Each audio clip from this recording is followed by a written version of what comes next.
मुरली अव्यक्तवाणी में। मुरली का टाइटल है संपूर्ण पवित्रता द्वारा रूहानी रॉयल्टी और पर्सनालिटी का अनुभव करते अपने मास्टर ज्ञान सूर्य स्वरूप को इमर्ज करो। आज बाबा ने सूर्य की विशेषता सुनाई और बाबा के जो हम बच्चे बने हैं ना, तो कई बार कई तरह के चिंतन आते रहते हैं हमारे अंदर। तो परमात्मा हमारा सुप्रीम टीचर है, सुप्रीम टीचर के साथ वो हमारा सतगुरु भी है ना, पिता भी है। तो बाबा हमें हर तरह से शिक्षा सावधानी देता है और बाबा के बनने के बाद ना हमें पता नहीं चलता है, जैसे दुनिया में एक अलग अलग पढ़ाई होती है कई चीज़ों की, है ना। तो बाबा बहुत सरल भाव से हमें इतनी चीज़ सिखा देता है, सरल शब्दों में भी पता भी नहीं चल रहा है ना, कि हमने क्या सीखा है। आप दुनिया में देखो, इन्हीं छोटी छोटी चीज़ों के लिए आज आप देखो, भोजन ही हमें करना है ना। फूड के लिए जो डाइटिंग होती है, हमारे फूड कैसे होने चाहिए, इसके भी कितने फीस होते हैं, है ना। सिर्फ डाइटिंग के, कि आपको अपने शरीर को स्वस्थ रखना है, क्या खाना है उसके लिए, है ना, क्या नहीं खाना है उसके प्रिकॉशंस के लिए, छोटी छोटी चीज़ों के लिए कोर्सेज बने हुए हैं, है ना। पढ़ाई होती है अलग से, लेकिन बाबा मल्टीपल चीज़ें एक साथ किस में सिखा देता है, पता चलता है हमने क्या सीखा है ना। एक चीज़ नहीं है इसके अंदर, बहुत सारी चीज़ें भरी हुई हैं। हम परिवार में रहते हैं, है ना। आज काउंसलिंग होती है लोगों की कि हम भाई परिवार के साथ रहें, वो झगड़े होते हैं, ये है वो, हम क्या करें, एडजस्ट नहीं कर पा रहे हैं, डिप्रेशंस हो रहे हैं, तो हमें फैमिली के साथ कैसे रहना, उसकी काउंसलिंग स्टार्टेड हो गई आजकल। बच्चे हैं है ना, बच्चों के साथ कैसे रहना है, क्या बात करना है। आज हर चीज़ के लिए आप देखो कितनी बड़ी बड़ी फीस दे कर के लोग क्या कर रहे हैं, क्लास अटेंड कर रहे हैं, क्या करें। तो आप सोचो इतना समय हो गया, हर चीज़ के लिए अलग अलग कैटेगरीज बन गई दुनिया के अंदर। किस चीज़ के लिए, हेल्थ के लिए, माइंड के लिए, रिश्तों के लिए, परिवार के लिए, घर की एनर्जी के लिए, स्वास्थ्य के लिए, है ना। और यहाँ परमात्मा हमें सहज भाव से क्या क्या सिखा रहा है, जिसका हमें अंदाजा भी नहीं है। तो आज बाबा ने कहा मास्टर ज्ञान स्वरूप को इमर्ज करो अपने रूहानी रॉयल्टी और पर्सनालिटी। तो एक पर्सनालिटी हमारी बाहर की, है ना, लोग सोचते भाई पता तो चले हम ये हैं, धन की पर्सनालिटी, अपने शरीर की पर्सनालिटी। एक है आत्मा की इनर पर्सनालिटी, अंदर से। अब देखो बाहर से सारी चीज़ें हैं जीवन के अंदर, धन है, रिश्ते अच्छे हैं, शरीर दिखने में आप बहुत अच्छे हैं, लेकिन मेंटली हम कैसे हैं, डिस्टर्ब है। माइंड से हम स्वस्थ नहीं, मेंटली हम हेल्दी नहीं है, खुश नहीं है ना। तो उसका प्रभाव कहाँ पड़ता है, हमारे जीवन के ऊपर पड़ता है, हमारे स्वास्थ्य के ऊपर पड़ता है। तो आज बाबा ने कहा आज बाप दादा चारों ओर के अपने रॉयल्टी और पर्सनालिटी के परिवार को देख रहे हैं। यह रॉयल्टी व रूहानी पर्सनालिटी का फाउंडेशन है। संपूर्ण प्योरिटी, प्योरिटी की निशानी सभी के मस्तक में, सभी के सिर पर लाइट का ताज चमक रहा है। बाबा ने रूहानी पर्सनालिटी को किस में देखा, लाइट का ताज। जैसे आजकल ना ऑरा चेक करने की मशीनें आ गई हैं, चेक करते हैं ना इसका ऑरा कैसा है, डार्क है, लाइट है। तो मतलब ऑरा क्या चीज़ होता है, तो ऑरा होता है आप बनता कैसे, ऑरा क्या चीज़ है ना। तो जो आपकी मन की स्थिति होती है, जो संकल्प होते हैं आपका, तो किसी का ऑरा बहुत डार्क होता है, किसी का ऑरा बहुत वाइट होता है ना। तो अंदर से क्या होता है, जैसे जैसे हमारे संकल्प होते हैं, जैसे हमें बाहर से जो हमारा बॉडी स्ट्रक्चर दिख रहा है, तो हम इसी को देखते हैं ना, सुंदर है नहीं है, फलाना है ढकाना, ये देखते हैं ना। तो शरीर भी हमारा किसी का भारी है, किसी का हल्का है। अब कई बार किसी को देखो फिट है फिजिकली देखने में बाहर, लेकिन अंदर से बहुत भारीपन है, हार्डनेस है, टाइटनेस है ना, हल्का नहीं लग रहा है, अंदर से बहुत भारीपन फील हो रहा है। ये क्या चीज़ है, क्यों भारी हो रहे हैं उनको अंदर से, है ना। जबकि फिट है ना भाई, उनको दिखने में तो अच्छे दिख रहे हैं। तो ये क्या होता है, जितने हमारे अंदर से नेगेटिव थॉट चलते हैं, बहुत ज़्यादा ईर्ष्या के, द्वेष के, घृणा के, नफरत के, गुस्सा के, ईगो के, तो इससे क्या होती है, एनर्जी है हमारी, इससे क्या होता है, हार्डनेस बढ़ता, भारीपन बढ़ता जाता है। तो फिजिकली तो आप फिट दिख रहे हैं ना बाहर से, बट अंदर से आपकी जो एनर्जी बॉडी है वो कैसा है, एकदम हैवी है, भारीपन है उसमें। उसके भारीपन होने के कारण हमें भारीपन बाहर से भी लगता है, क्योंकि वो ऊर्जा कहाँ से जा रही है, विचारों की ऊर्जा आपकी कैसी है, बहुत बैड है ना, बहुत ये है, भारी है, तो इसलिए कहते हैं ना इससे मिलने के बाद अजीब लग रहा है, भारी भारी लग रहा है, तो ये एनर्जी है। वो क्यों लग रहा है भारी भारी, किसी से मिलने के बाद कहते हैं बड़ा गुड फीलिंग्स है, अच्छा लग रहा है, तो उसकी एनर्जी कैसी हाई है। तो देखो है तो इंसान है ना, लेकिन हम उसके कांटेक्ट में आते हैं तो उसकी एनर्जी को हम फील कर रहे हैं। तो वो एनर्जी कहाँ है, वो एनर्जी उसके थॉट में, वो एनर्जी उसकी सोल में है, भरी हुई ऑटोमेटिकली है। तो इसलिए शिव बाबा हम बच्चों को जब देखता है ना, तो हमारी एनर्जी को पॉजिटिव करने के लिए, हाई करने के लिए हम बच्चों को अलग अलग तरह से विधि सिखाता है, ताकि हम भी अपनी एनर्जी हाई कर सकें। तो आजकल इसके लिए भी कोर्सेज बन गए है ना, इसकी भी पढ़ाइयाँ होती, क्लासेस होते हैं, आजकल हर चीज़ के लिए बन गए ना। लेकिन शिव बाबा हम बच्चों को बहुत सरल शब्दों में सारी चीज़ें सिखा देते हैं। तो बाबा ने क्या देखा, लाइट का ताज। तो जितने हम पॉजिटिव रहेंगे, तो ज़रूरी नहीं फिजिकली आपका जो हेल्थ कम है या ज़्यादा है, तो जितनी आपके विचारों की जो क्वालिटी प्योर होती जाएगी, शुद्ध होती जाएगी, आपको ये शरीर भी बहुत हल्का महसूस होगा। क्योंकि आपकी एनर्जी बॉडी, हमारे में दो बॉडी है ना, एक आपका जो हड्डी मांस की बॉडी है वो है, एक हमारे बॉडी के अंदर एक और बॉडी, वो है एनर्जी लाइट की बॉडी, वो दिखती नहीं।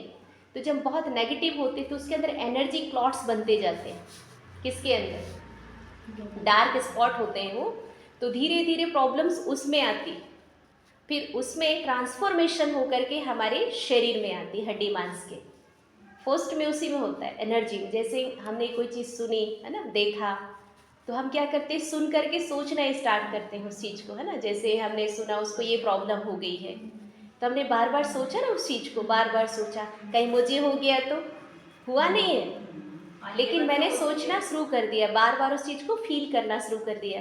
तो मन से जैसे ही स्वीकार किया कि वो एनर्जी बॉडी में प्रॉब्लम क्रिएट करना शुरू कर दिया, जब वो वहाँ होगा फिर ट्रांसफॉर्मेशन तुरंत नहीं होगा, ट्रांसफॉर्मेशन कुछ समय के बाद ट्रांसफॉर्मेशन होकर के आपके फिजिकल बॉडी में आ जाएगी चीज़। तो जब वो वहाँ से रिमूव होता है, आप देखो एक व्यक्ति जाता है ना मेडिसिन लेने या फूंक मारने वाले के पास जाता है, तो वो सुनते हैं हम एक दूसरे, अरे उसकी दवाई इतनी अच्छी है, इतने लोग ठीक हुए, बिल्कुल 100% आप भी ठीक हो ही जाएंगे। ये हमारा बिलीफ सिस्टम है, राइट। तो जैसे वो दवाई हम खाते हैं ना, तो हमारा वैसे कॉन्शियस लेवल, वो ये हमारा जो बिलीव है बहुत हाई है, अरे सच में उसकी दवाई ना बहुत अच्छी है, खाया है ना, कहते ठीक है, उस वो ठीक हो गया ना, हम भी हो जाएंगे। तो विश्वास है, आप उसको पूछो एक दो दिन के बाद रिजल्ट कैसा है, रियली मुझे बेटर फील हो रहा है, अच्छा लग रहा है, तो वो विश्वास किया ना उसके ऊपर, कुछ दिन के बाद आप बिल्कुल इतने से इतने दिन एकदम फिट हो जाएंगे। तो एक थॉट देता है, ये दवाई खाए तो ठीक हो जाएगा, ठीक हो जाएगी, बहुत अच्छी दवाई है ना, बहुत अच्छी दवाई है। तो वो बार बार क्या सोच रहे हैं, बहुत अच्छी दवाई है, ये दवाई काम करेगा, देखना बढ़िया है, अच्छी है। तो वो एक ब्लेसिंग्स, एक आपके पॉजिटिव थॉट, आपका जो बिलीफ सिस्टम है, वो आपकी एनर्जी बॉडी में काम करना स्टार्ट कर दिया। कुछ समय के बाद रियली वो ठीक हो जाता है, ठीक है, कहता हाँ सच में हम तो ठीक हो गए। तो वो व्यक्ति, उसका जो एक बिलीफ सिस्टम है, वो थर्ड पर्सन को बताता है, सच में मैंने किया है, मैं प्रैक्टिकल हूँ, है ना, मेरे को देखो, मैंने खुद करके देखा है। तो उसका कॉन्फिडेंस देख करके दूसरे का और जागता है। अब इसमें एक नेगेटिव भी है, ठीक है। एक व्यक्ति कहता है, अरे कुछ नहीं होता है, मैंने भी देखा, बहुत कुछ नहीं होता है, सब बेवजह की बातें, फालतू की बातें, लोग को बरगला रहे हैं, है ना, माइंड वॉश किया जा रहा है, कुछ नहीं होता है, सब ऐसे ही है।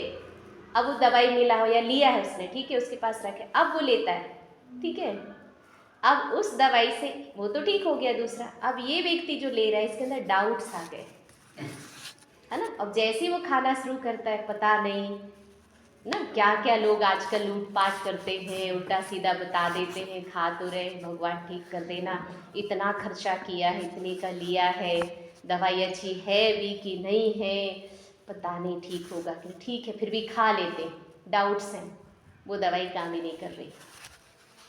फिर वो व्यक्ति क्या, कुछ नहीं हुआ, मैंने तो खाया, 2 महीने खाया, 1 महीने खाया, मेरे को तो कोई असर नहीं हुआ।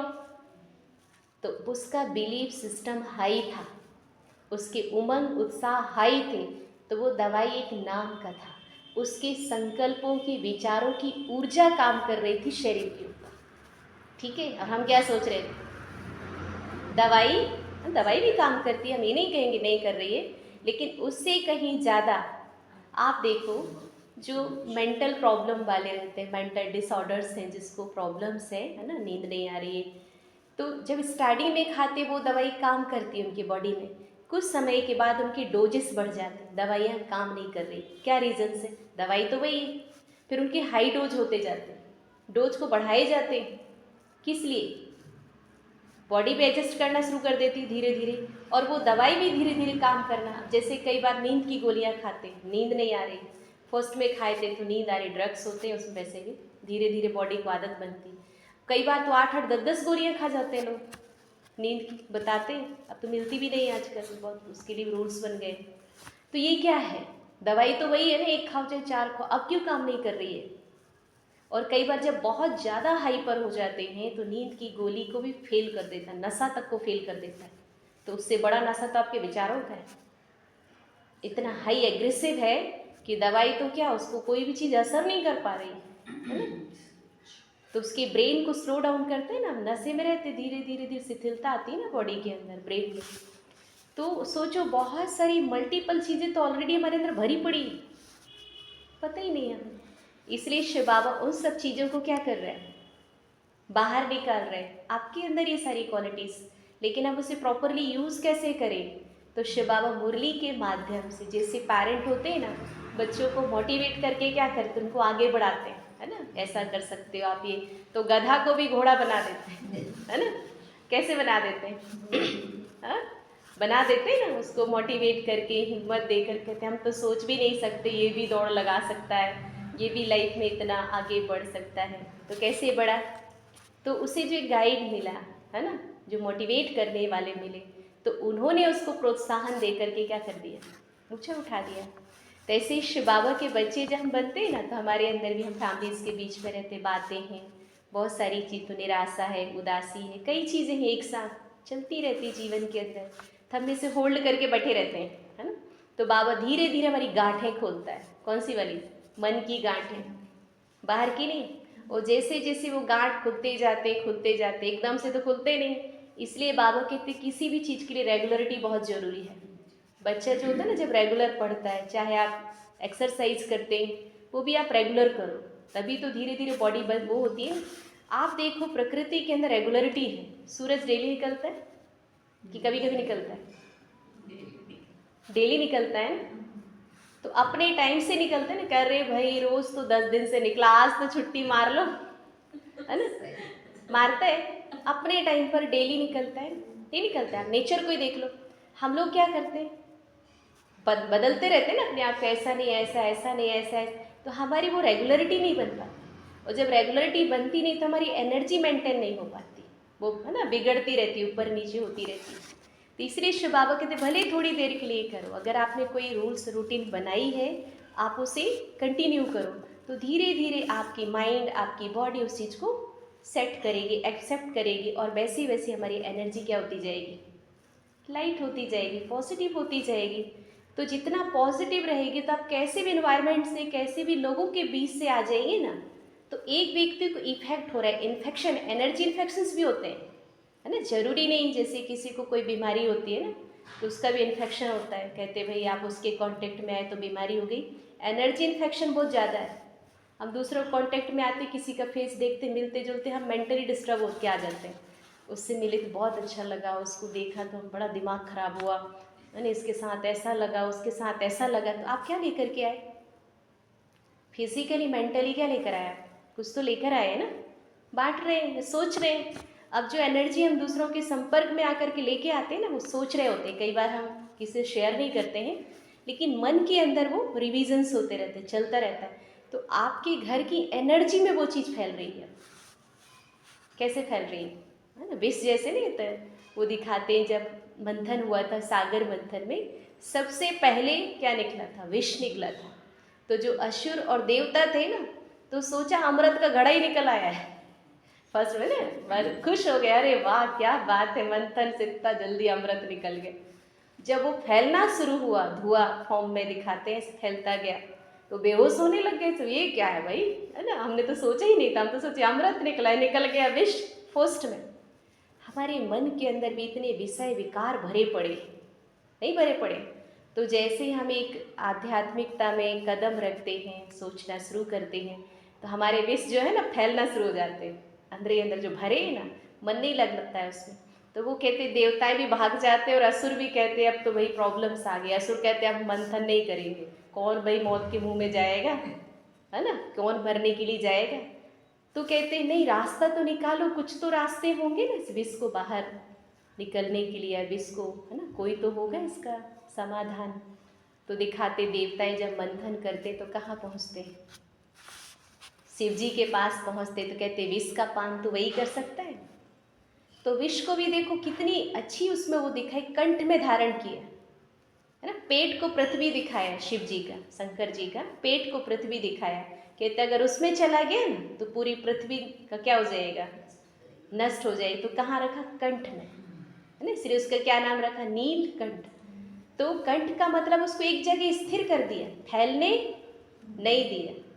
तो परमात्मा भी कहते बच्चे आपके अंदर जो विषय विकार भरे ना, उसको जितना फैलाओगे आपके संपूर्ण शरीर, रिश्ते, संबंध सबको खा जाएगा वो। आज आप देखो घर परिवार में स्वभाव संस्कार अच्छे नहीं हैं, सर हर घर में कला कलेश मचा पड़ा, दिखाते ना, पृथ्वी दिखा दिया उसमें।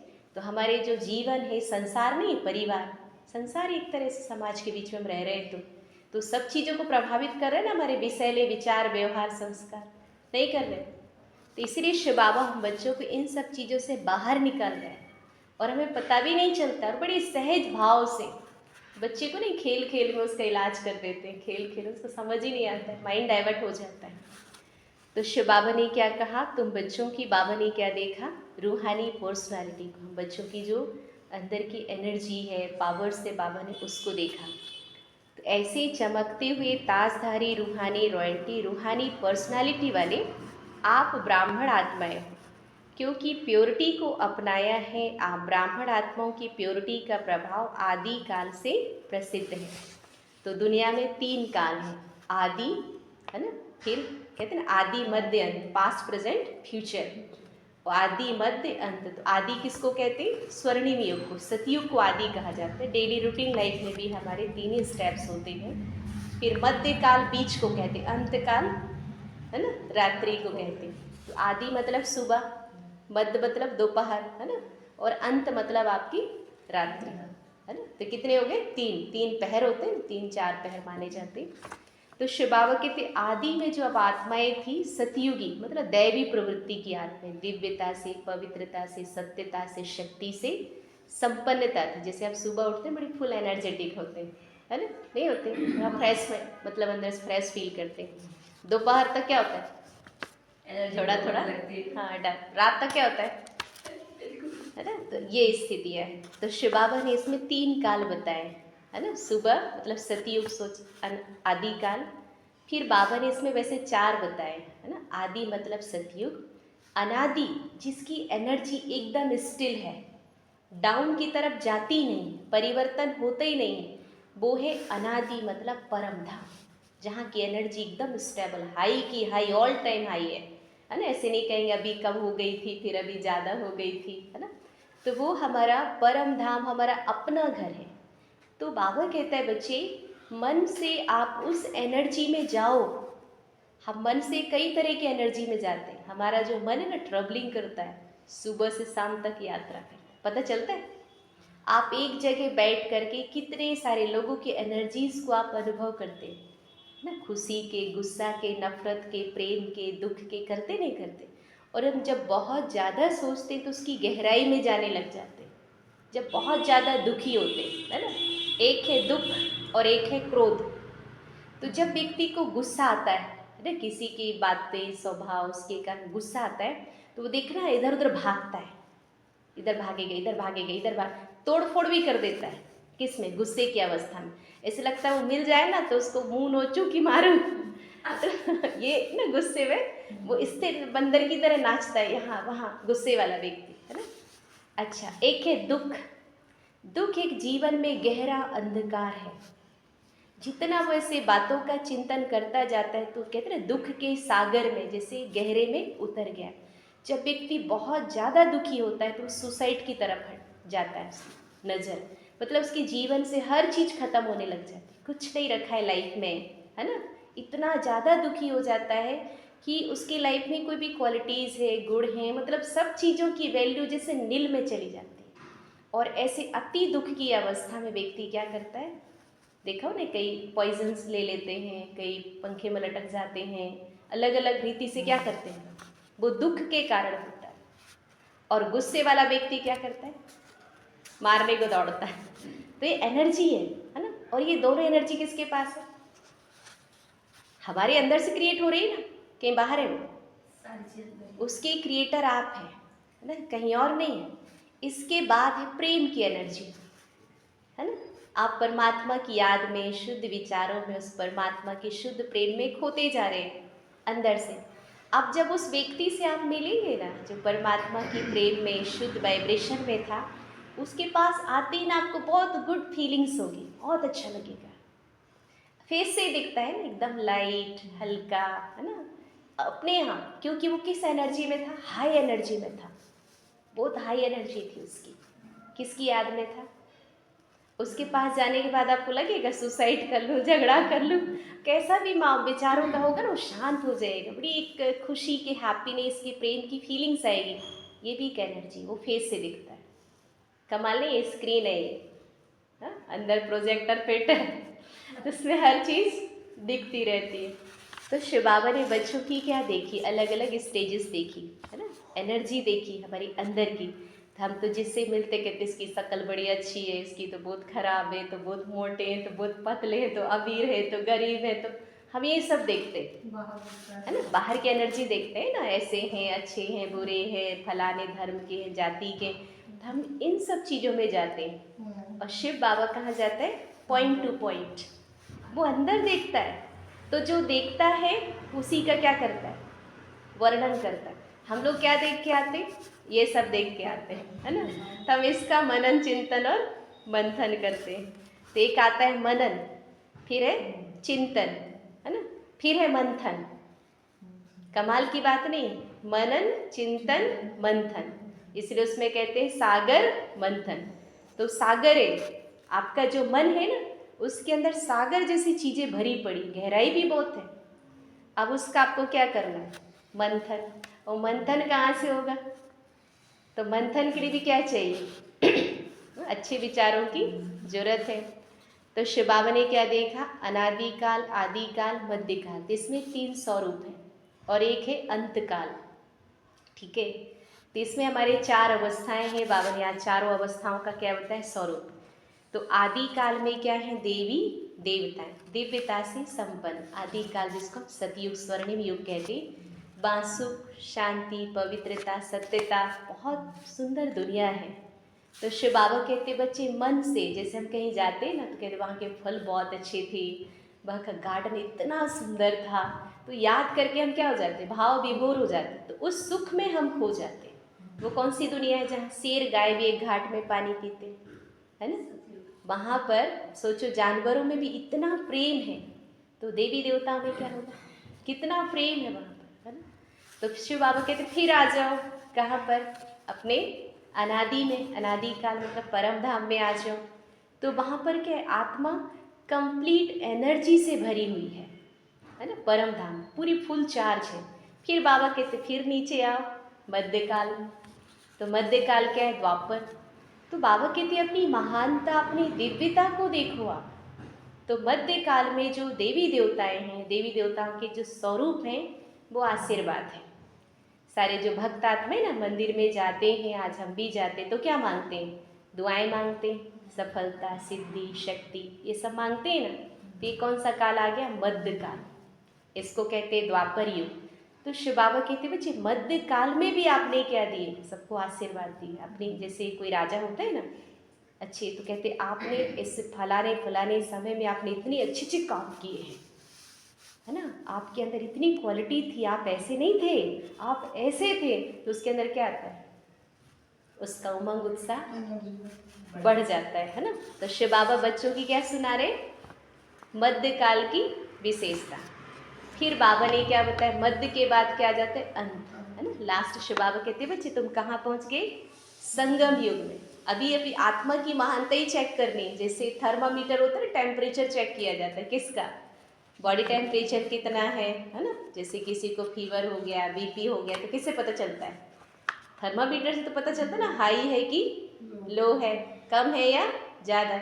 वो भी एक मशीन बताता है। बताओ कमाल नहीं, स्टेबल है तो वहाँ जाके रुक जाता है ना, कितना है, इतना अच्छा, इतना है, तभी तो पता चलता है ना। तो शिव बाबा भी हम बच्चों से कहते बच्चे लास्ट में आप कहाँ, संगम युग में हो। तो संगम, लोग आज भी स्नान करने जाते हैं, संगम का बड़ा महत्व है। जो भी संगम में डुबकी मारेगा उसके पाप कट जाएंगे। तो संगम में डुबकी मारने से पाप कटते, कमाल नहीं है, रिस्क लेके जाते हैं ना लोग। शिव बाबा कहते बच्चे अगर ऐसे ही होता तो सबको वहाँ डुबो के ले आते तो सबके पाप कट गए होते, है ना। और जो वहाँ रहते हैं वो तो रोज ही डुबकी मारते हैं, और जो नाव में ले जाते हैं वो तो कई चक्कर मारते हैं, कटे किसी की, हाँ कटते हैं। अगर इसे कट गए होते तो सोचो दुनिया स्वर्ग नहीं बन गई होती है अभी तक। तो शिव बाबा कहते बच्चे संगम का मतलब है इस सृष्टि के अंदर एक बहुत सुंदर, एक समय सुंदर बेला आती है जिसको क्या कहते हैं, संगम युग, जब स्वयं परमात्मा परम धाम से सृष्टि पर आता है और आत्मा और परमात्मा का मिलन होता है, उसको कहते हैं संगम। तो कहीं कैसे मिलते, जैसे इंसान मिलता है, तो हमें देखो किसी से मिलना है ना, तो उस मिलने के लिए उससे परिचय चाहिए, और जब तक परिचय नहीं होगा तो मिलेंगे कैसे, हम मिल सकते हैं क्या। ऐसे परमात्मा के भी हमें क्या चाहिए, परिचय चाहिए ना। एक कहानी सुनाती, घटना है, कहानी नहीं है। कहते महात्मा गांधी जी एक बार यात्रा कर रहे थे। वो फर्स्ट क्लास डब्बे में तो जाते नहीं थे, साधारण पब्लिक के साथ ही आना जाना करते थे, लेकिन लोग जानते नहीं थे। तो एक व्यक्ति था, वो भी उनसे मिलने जा रहा था, है ना, गांव का था वो भी।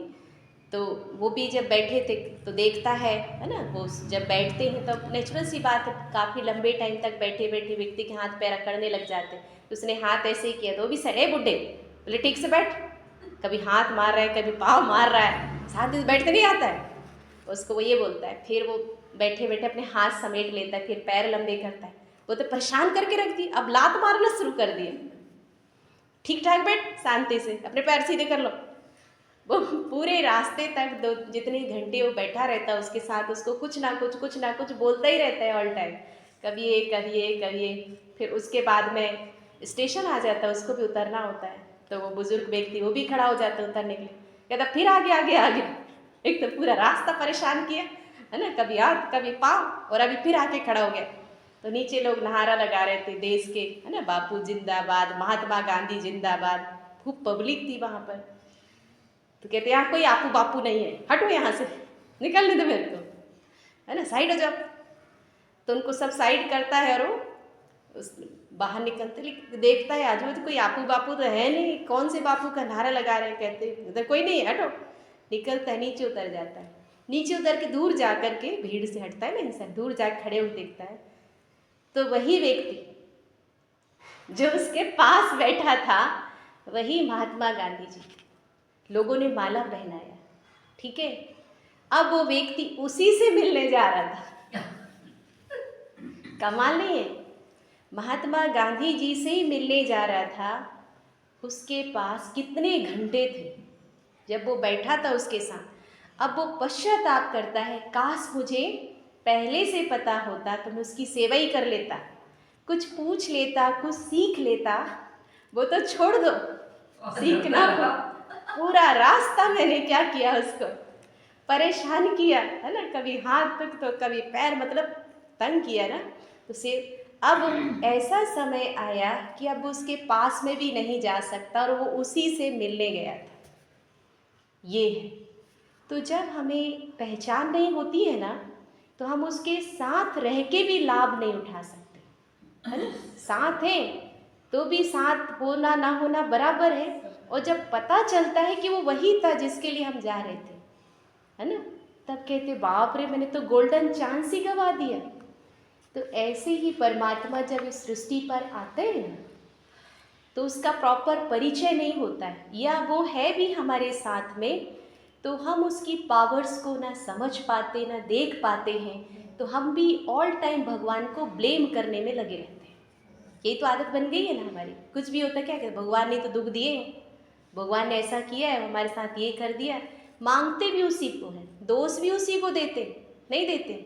और अगर उसकी पावर्स को हम पहचान जाएं तो हम क्या से क्या बन सकते हैं, है ना, कितनी प्राप्तियां कर सकते हैं।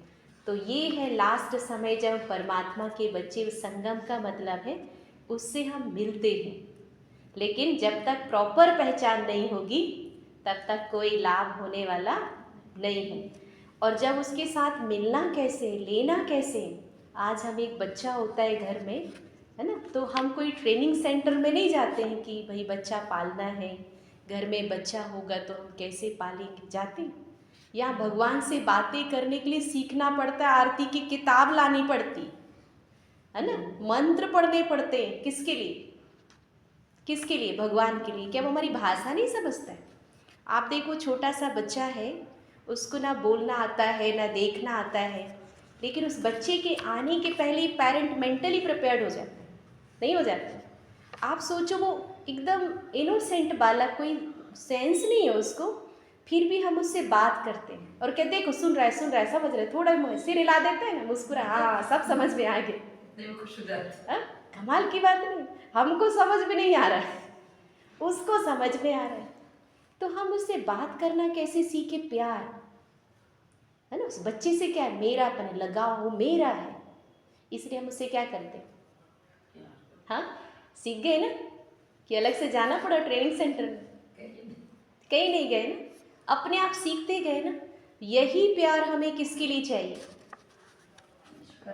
यही प्यार अगर हमारा उसके लिए होगा तो क्या अलग से हमें कोई किताब लेके आनी पड़ेगी क्या, कि ले आओ वही कैसे बात करना है ना, लाना पड़ेगा, सीखना पड़ेगा, अलग से अपने आप सीख जाएंगे।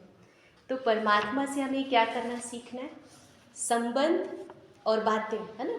तो अपने आप जहाँ प्यार है, जहाँ अपनापन है, वहाँ दूरियाँ खत्म हो जाती। तो शिव बाबा ने हम बच्चों को उसका महत्व बताया। तुम कौन हो, कोटों में कोई, कोई में भी कोई महान आत्माएं हो।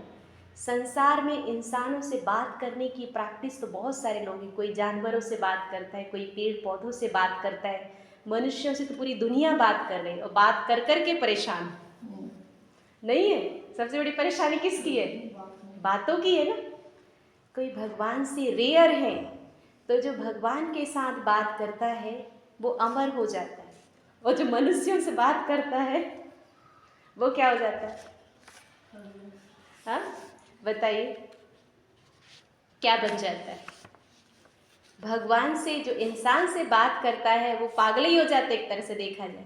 इतना भर जाता है अंदर से, शिकायतों से, दुखों से, बातों से भर जाता है कि लास्ट समय, है ना, जब वो जाता है ना, तब भी वो शांति से, उसकी आत्मा शरीर से नहीं निकल पाती। इतना दर्द से भर जाता है, दुखों से भर जाता है। और जो ईश्वर से प्रेम करना, उससे बात करना सीख लेता है, वो सुखों से भर जाता है। तो किससे भरना है, दुखों से कि सुखों से, है ना। तो वो किसका सागर है, सुख का सागर है ना। तो वो सुख देना चाहता है, जो उसके साथ रहता है वो हर जगह मुस्कुरा सकता है, ठीक है। और जो इंसान के साथ रहता है इतने दुखों से भरा है कि वो जहाँ बैठता है वहीं रोता है, नहीं है। कभी इसकी कहानी सुनाता है, कभी इसकी, कहते क्या बताऊं मैंने जीवन में कितने दुख उठाए। तो संसार में मनुष्यों के साथ रह करके हम क्या उठाना सीखते हैं, है ना। जिए तो सही, बोझ लेकर के जिए ना पूरी लाइफ, बोझ ही लेके तो जी रहे, उठाया क्या बता, शकल से पता चलता है ना, थके मांदे बेचारे। अब जो बोझ उठाएगा वो थका हुआ रहेगा, और जिसने बोझ उठाया ही नहीं है उसकी शकल कैसे होगी, वो तो लाइट होगा ना, मुस्कुराता हुआ दिखेगा। तो जो उसके साथ है वो हर हाल में मुस्कुराता है, क्यों, क्योंकि उसका बोझ वो नहीं उठाता है, उसका बोझ वो उठाता है, ठीक है।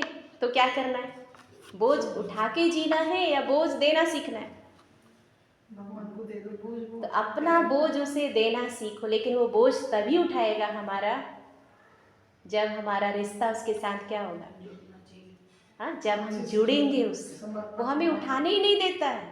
आपके साथ छोटा बालक है, आप क्या करते हैं? उसको उठाने देते हैं? अरे रहने दो, छोड़ो, इसको भी दे दो, इसको भी दे दो, है ना? वो तो मस्त मस्ती से चलता है, खेलता है। तो परमात्मा भी हमें वो जीवन देना चाहता है। कौन सा जीवन? एक आनंदमय जीवन, एक सुखद जीवन, बोझ उठा के घुटते हुए जीवन नहीं देना चाहता है।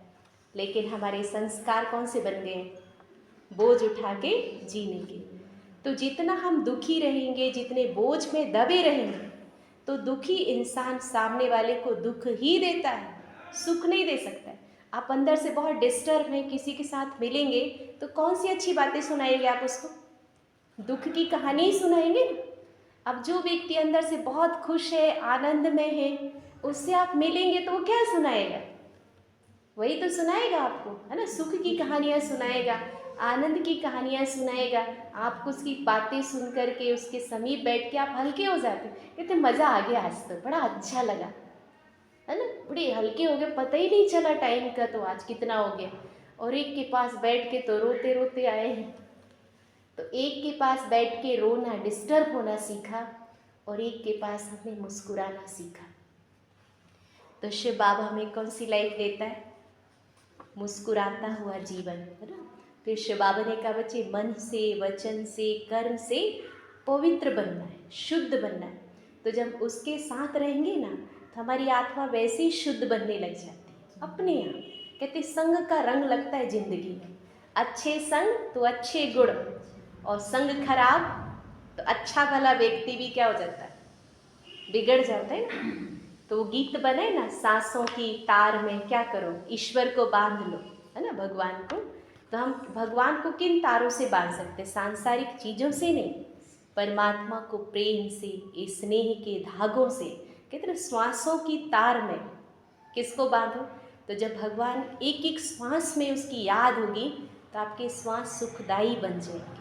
श्वास भी पता है हमारे, जब बहुत दुखी होते तो बहुत भारी निकलता है। कभी चेक करके देखना, बहुत भारी भारी निकलता। दुखी रहते, क्रोध में रहते तो उसके अलग ही रहते हैं, है ना? और जो दुख में रहते हैं, वो श्वास आप देखो, वो श्वास भी कष्ट दे रहे हैं आपको, ऐसे बहुत भारी भारी निकलते। और खुश रहते हैं, श्वास हल्की हो जाती है, पता नहीं चलता मेरा, है ना? हल्की हो जाती है। तो कौन सी श्वास लेनी है? हल्की वाली, भारी वाली, दर्द वाली? कौन सी? एक होता है ना कि आहें भरते से जोर जोर से दुखों के, है ना? ऐसे मतलब फूलती है उसकी श्वासें। दुख में क्या होती है? श्वास फूलती है, कमाल है ना? और खुशी में क्या होता है? फूलती है, पता ही नहीं चलता है। तो परमात्मा हमें कौन सी लाइफ देने आया? हाँ, सुखद जिंदगी, है ना? तो जब हम उसे नहीं समझ पाते तो उसे हम शिकायत करते हैं। और जब हम कहते हैं ना, उसी के जैसे हाल हो गए, बैठा तो 24 घंटे किसके साथ था? गांधी जी के साथ में, है ना? लेकिन उसके साथ बैठने के बाद में भी लाभ नहीं उठा पाया। क्यों? क्योंकि परिचय नहीं था। ऐसे परमात्मा सृष्टि पर आता है, और जब तक हमें उसकी प्रॉपर परिचय पहचान नहीं होती है, तो वो है, लेकिन उसका हम कोई लाभ नहीं उठा पाते। फिर शिव बाबा ने हमें वरदान दिया, ठीक है? तो क्या लेना है रोज़ शिव बाबा से? वरदान। अच्छा, उससे जुड़ने के लिए हमें क्या करना पड़ेगा? क्या करना पड़ेगा? टाइम देना पड़ेगा, है ना? हर रिश्ते को टाइम देते हैं। आज आपको मोबाइल सीखना है, बहुत सारे लोगों को नहीं आती थी, है ना? सीख गए ना, अब तो पूरे टाइम खिसकाते रहते हैं। व्हाट्सएप, हाँ, नहीं खिसकाते, नहीं आता था ना, कीपैड चलाते थे, फिर स्मार्टफोन आया, सीख गए ना सब। कैसे सीखा? अब तो सब बनने लग गया। चला चला के जितना शायद हम लोग को नहीं आता होगा, वो सब सीख गए। जितने छोटे छोटे बच्चे सीख गए। कैसे सीखा? टाइम दिया ना आपने उस चीज़ को, इंटरेस्ट है ना, तभी सीखा। ऐसे ही अगर मुझे उससे जुड़ना है, इसके लिए इंटरेस्ट चाहिए, टाइम देना पड़ेगा। और जब हम टाइम देते हैं, है ना, फर्स्ट इन्वेस्टमेंट है क्या? टाइम। किसको देना है? फिर धीरे धीरे अपने आप हम चीज़ें सीखते हैं, और अपने आप फिर हमारे जीवन में उसकी उपस्थिति संतुलन लेके आती है। अब आप देखो, बहुत अच्छी चीज़ें आप सीख रहे, बातें करना सीख रहे, उसके साथ रहना, खुश रहना। आपके घर में आपके शुद्ध विचार से पॉजिटिव एनर्जी फैल रही है। ऐसे नहीं दुख दर्द की बातें आएंगी, प्रॉब्लम्स आएंगी, पहले भी आती थी, लेकिन आप इजीली उसको सॉर्ट आउट करना सीख गए। पहले होल्ड करते थे, पकड़ते थे बातों को, अच्छा ऐसा, अच्छा ऐसा। आप क्या करने, अरे जाने दो, हो गया ना, सबसे गलतियाँ होती, गिर गई कोई बात नहीं, हो गई, अब आगे से ध्यान रखना। पोलाइटली आपने उस चीज़ को हैंडल कर लिया। और पहले क्या करते थे, बिल्कुल है ना, महाभारत करने को तैयार रहते थे। ऐसा क्यों, तो जिसका बीपी ना बढ़े, जिसका शुगर ना बढ़े, हम तब 1 मिनट में बढ़ा के दिखाते, खुद की बढ़ गई है। ये हाल थे। अब क्या करते हैं, खुद का तो नॉर्मल करके रखा है, जिसका बढ़ रहा है उसको भी ठीक कर देते हैं, अरे जाने दो, छोड़ो। तो घर वही है, चीज़ें वही है, प्रॉब्लम वही है, लेकिन अब क्या बदला है, आपकी एनर्जी बदल गई, आपके थॉट बदल गए। घर के लोग कहते पहले तो सिर पर लेके घूमते थे, नाचने लग जाते थे, सिर घर को सिर में रख लेते थे। आजकल क्या बात है ना, इतना बड़ा हो गया, ये हो गया, उसके बाद नो प्रॉब्लम, इतना लाइट कैसे। तो उसके चेंजेस को देख करके, उसके एक पॉजिटिव एनर्जी के इफेक्ट, उसकी पॉजिटिविटी को देख करके घर के 4 सदस्य को प्रेरणा मिलती कि हम भी इस चीज़ को ऐसे इजीली हैंडल कर सकते हैं। तो उसने कुछ नहीं किया, ज्ञान सुनाया 4 को, उसने अपने व्यवहार से, अपने अच्छे वाइब्रेशन से चीज़ों को बदलना शुरू कर दिया। तो अब चला गया ना, उस घर को स्वर्ग बनाने की तरफ उसके कदम बढ़ गए। तो ये हमारे प्योर वाइब्रेशन, शुद्ध वाइब्रेशन, जो सिर्फ आपको लाइफ नहीं देते हैं, आपके साथ जितने भी कनेक्टेड लोग होते हैं ना, उन्हें भी जीवन देना शुरू कर देते हैं। फिर हाँ, धीरे धीरे आती है ना, एकदम से तो नहीं आती है कोई भी चीज़ें। फिर बाबा ने वरदान दिया, साथी और साक्षीपन के अनुभव द्वारा सदा सफलता मूर्त भव। साथी और साक्षीपन के अनुभव द्वारा सदा सफलता मूर्त भव। डिटेल है, जो बच्चे सदा बाप के साथ रहते हैं वह साथी साक्षी स्वतः बन जाते हैं, क्योंकि बाप स्वयं साक्षी होकर पाठ बुझाते हैं, तो उनके साथ रहने वाले भी साक्षी होकर पाठ बजाएंगे। और जिनका साथी स्वयं सर्वशक्तिवान बाप है, वे सफलता मूर्ति भी स्वतः ही बन जाते हैं। भक्ति मार्ग में तो पुकारते हैं कि थोड़े समय के साथ का अनुभव करा दो। भगवान से कहते हैं, हे प्रभु, है ना, कुछ पल के लिए क्या कर दो, अनुभव करा दो, शक्ति दे दो, पल, कुछ पल। शिव बाबा क्या कहते, कुछ पल नहीं, 24 घंटे रहने के लिए आया हूँ, है ना, किसके साथ, सारे पल आपके हैं।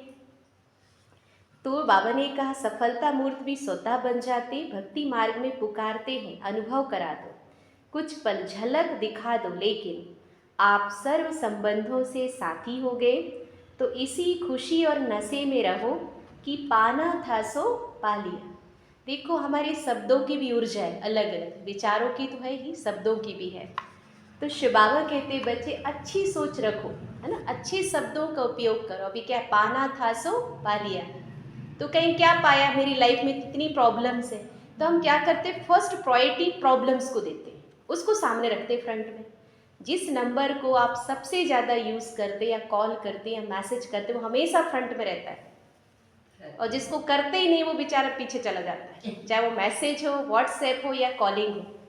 तो हम भी हर रोज़ की रूटीन लाइफ में नेगेटिव शब्दों को, दुख की बातों को, कष्टों की बातों को डेली रिमाइंड करते हैं। कहाँ से, मन से नहीं करते, कई बार तो शब्दों से भी यूज़ करते हैं, मन से भी करते हैं, तो हम उसे जाने ही नहीं देना चाहते, तो वो रहेंगे कहाँ, बहुत प्यार है ना उनसे कि नहीं है। तो इसलिए शिव बाबा कहते अच्छी चीज़ों से रखो ना। तो कौन से गीत गाओ, यह शिव बाबा गीत सिखाता है हमें, कौन सा, वाह बाबा वाह, वाह मेरा भाग्य वाह, वाह मेरा भाग्य विधाता वाह। शब्द हैं, इनकी भी ऊर्जा है। हम क्या करते, हाय मेरी किस्मत, तो हाय हाय नहीं करना है, क्या करना है, कहते हैं ऐसो थिंक सो यू बिकम, जैसा सोचेंगे वैसा बन जाएंगे।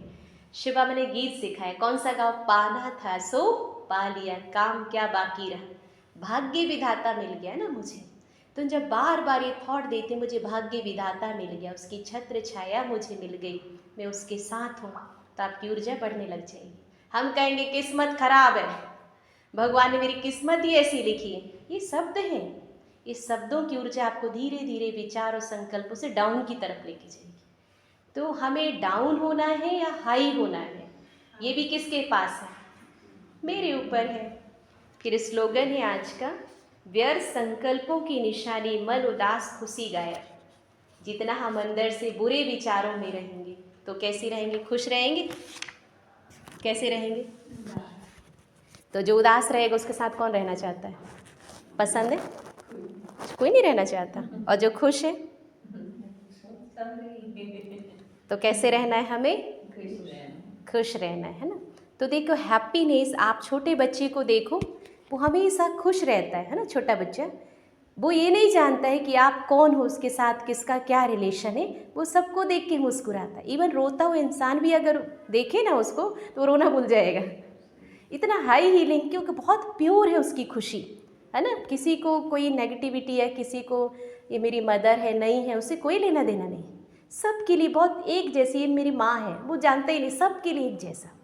तो शिव बाबा कहते बच्चे, जब आप प्योर थॉट के साथ औरों को देखेंगे तो आपकी एनर्जी भी हाई हो जाएगी। हम क्या करते हैं, दूसरों की एनर्जी लेते हैं, है ना, देख करके अपने माइंड में मल्टीप्लाई करते, फिर उसी एनर्जी को अपने पास तो रखते ही, फिर दूसरों को देते हैं। तो शुद्ध एनर्जी नहीं है ये। आपको भी क्या करेगी? ये एनर्जी प्योर नहीं है, इम्प्योर एनर्जी, बैड एनर्जी है। तो बैड एनर्जी आपको क्या करे? रिएक्शन होते हैं इन सब चीज़ों के, आपको डाउन करेंगे। अब मैं कहाँ से लाऊं प्योर एनर्जी? आजकल देखो पानी शुद्ध नहीं है ना, लोग घरों में आरओ लगा रखे, निकाला ना, रास्ता नहीं निकाला, आरओ वाटर पीते हैं, राइट।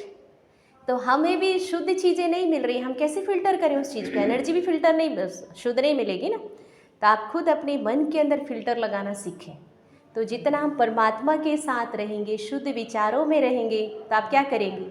किसी से भी मिलो जुलो, मुझे उसकी एनर्जी नहीं लेनी। अब शिव बाबा देखो, जैसे हमने बाबा की शिक्षाएं सुनी, उसने क्या दिया? अपनी एनर्जी दी हमें। अब सुन के हल्के हो गए, चार्ज हो गए ना, कमाल नहीं है। तो उसने हमारी एनर्जी नहीं ली, अरे तुम तो बहुत खराब हो, गलत काम करते हो, ये करते हो, संस्कार अच्छे नहीं, व्यवहार, कुछ नहीं लिया उसने। सिर्फ अपनी प्योर एनर्जी हमको दिया और हम हल्के हो गए। हम लोग उल्टा करते, हम दूसरों की लेते हैं, है ना, और परेशान हो जाते। तो हमें भी क्या करना है, हम जिससे भी मिलते हैं, कोई भी हो, उसके लिए एक छोटी सी प्रैक्टिस है। किसी से मिलते तो क्या देखो, ये बहुत शुद्ध आत्मा है, ये पवित्र आत्मा है, ये शांत आत्मा है, इसका भी कल्याण हो, इसकी भी उन्नति हो। कहीं ये सोचने से क्या होगा? तो ये एनर्जी आपके अंदर मल्टीप्लाई हो रही, और जो एनर्जी आप दे रहे हैं सामने वाले के लिए, सोच रहे हैं, तो इससे आपका भी फायदा और उसका भी फायदा है, डबल फायदे हो गए। अब जिसकी कमाई होती है उसकी शक्ल कैसी होती? खुशनुमा। और जिसकी कमाई नहीं होती, जिसका लॉस होता है, उसकी शक्ल कैसी होती? खुश होते हैं, दुखी होते हैं। तो क्या चाहिए? क्या करना है? कमाई करनी है ना, खुश रहना है। अच्छा, तो आज हमने बाबा की अव्यक्त वाणी सुनी। बाबा ने हमें बहुत अच्छी शिक्षाओं से, गुणों से, वरदानों से हमारा श्रृंगार किया। तो बाबा की शिक्षाओं को, वरदानों को हमें अपने अंदर धारण करना है और औरों को भी सुख देना है। अच्छा, बाप दादा का याद प्यार, गुड मॉर्निंग और नमस्ते। हम बच्चों का भी बाप दादा को याद प्यार, गुड मॉर्निंग और नमस्ते। शुक्रिया बाबा, शुक्रिया बाबा, शुक्रिया बाबा। ओम शांति।